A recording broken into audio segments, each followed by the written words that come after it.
ஏதோ கெமிக்கல் இருக்குன்னு சொல்லிட்டு இந்த சீசன்ல இந்த ஒரு விஷயத்த வந்து காலி பண்ணிட்டாங்க பயமா. போகும்போது பார்க்குறேன் எல்லா கையிலையும் வந்து எல்லாம் அறுத்த போட்டு கிடக்குது, குட்டி கிடக்குது.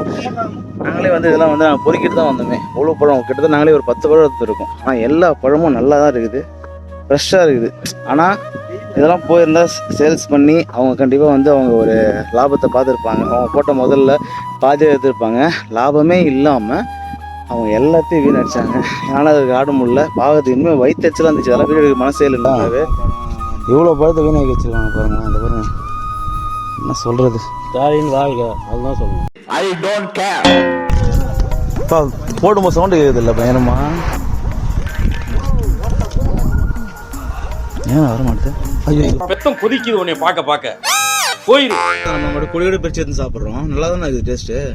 அப்புறம் எதுவும் வித்தா மட்டும் அது சொத்துன்றாங்க, புரிய மாட்டுது. வெயில் டைம் கூல் ட்ரிங்க்ஸ் யாரும் வாங்க மாட்டாங்க, இதை சாப்பிடுவாங்கன்ட்டு அது இதை இது பண்ணிட்டா அதான் கூல் ட்ரிங்க்ஸ் சாப்பிடுவாங்க.